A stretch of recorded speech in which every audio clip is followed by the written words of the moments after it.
Survey भवन्तु सुखिनः survey Santu निरामया survey भद्राणि पश्यन्तु मा कश्चित् दुःखभाग् जनः श्रीहरि रक्षतु राष्ट्रम्। अब सिक्किम का विषयमा या सिक्किमेली जनता का विषयमा या आर्यवर्त भारत भूमिमा रहेका तमाम वैदिक सनातन धर्मावलम्बीका विषयमा अब नेपाल र भारत अनादिकालदेखि अनन्तकाल पर्यन्त वैदिक सनातन धर्मको उद्गम स्थल हो। त्यति मात्रै नभएर वैदिक वाङ्मय ऋषयो मन्त्रद्रष्टारः ऋषिहरूले मन्त्रको साक्षात्कार गरेको भूमि हो। त्यसमा पनि अहिले हामी जहाँ छौँ चतराधाम, यहाँ त विश्वामित्रले एक पटकमा 24 लाख का दरले 24 पटक 24 लाख का दरले गायत्री मन्त्रको प्रश्न गएर साक्षात सिद्धि प्राप्ति गरेको भूमि र यो भूमिमा बसेर सिक्किमका पावन धरतीमा रहेका तमाम त्यहाँका धर्मप्राण सिक्किमेलीवासी भक्तहरूलाई सर्वप्रथम त भगवान सिद्धेश्वर महादेवको सदैव कृपा होस् भन्ने कामना गर्छु र यहाँहरूलाई मैले भनि नि हालेँ। महाभारत जस्तो प्रामाणिक ग्रन्थमा, श्रीमद् देवी पुराण, महाभागवत जस्तो ग्रन्थमा, मत्स्य पुराण, ब्रह्म पुराण, पद्म पुराण, स्कन्द पुराण जस्ता महनीय ग्रन्थहरूमा हाम्रो सिक्किमको पावन धरती र त्यहाँ बग्ने कलकल निनाद गर्दै बग्ने हिमालय गिरिनन्दिनी भगवती, टिस्टा नदी, रङ्गित नदी र कनका नदी जस्ता पावन नदीहरूको विशद चर्चा जुन धरतीमा चर्चा पुराणहरूमा छन्, त्यस्तो ऐतिहासिक पौराणिक पुण्यधराधाममा जन्म नपाउनु, त्यहाँ बस्न पाउनु, त्यहाँ बसेर अध्यात्म चिन्तन गर्न पाउनु, साधु सन्त महात्माको दर्शन गर्न पाउनु, राष्ट्र राष्ट्रियता धर्म संस्कार र संस्कृतिको जगेर्ना गर्न पाउनु र आफ्नो मौलिक संस्कृतिको संरक्षण गर्न पाउनु भन्दा ठुलो सौभाग्य नेपाली भाषी तमाम भारतका भक्तहरूले योभन्दा ठुलो अवसर के प्राप्त गर्नु। र हजुर असाध्यै पुण्यशाली, भाग्यशाली, अमलात्मा, पुण्यात्मा हुनुहुन्छ। हजुरले धर्म कर्म गर्न कहीँ जानु पर्दैन।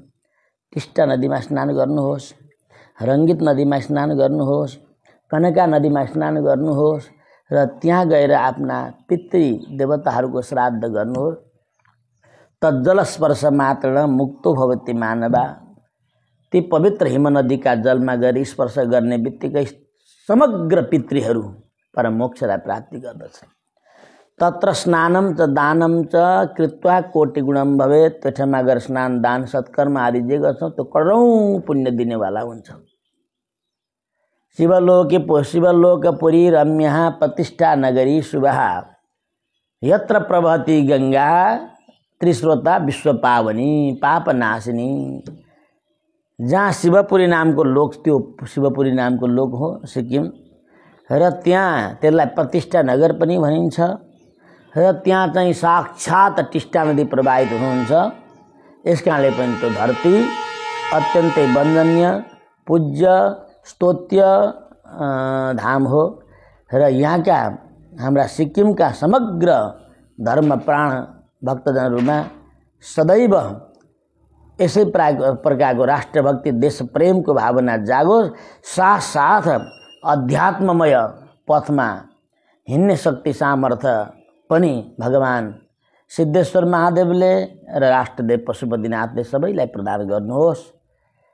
अन्त्यमा यसपालि जो 4 धाममा आयोजित सप्ताहव्यापी महापुराणमा गएर दर्शन गर्ने अवसर प्राप्त भयो। त्यति मात्र होइन, त्यहाँका जनताको निष्ठा, श्रद्धा र समर्पण अत्यन्तै अतुलनीय, अविस्मरणीय भएको छ। त्यति मात्र होइन, सिक्किम सरकारको अध्यात्म निष्ठा, त्यो धामप्रतिको निष्ठा, साधु सन्तप्रतिको निष्ठा अत्यन्तै बिर्सिन सक्नु अत्यन्तै दुर्लभ र अत्यन्तै अप्राप्य वस्तु थियो कि उहाँहरू त्यस प्रदेशका मुख्यमन्त्रीज्यू आफै आएर भागवतको पूजा, यज्ञ मण्डपको पूजा, हवन कुण्डमा गएर पूर्णावती र जगद्गुरुले सिक्किम प्रान्तमा टेकिदिएर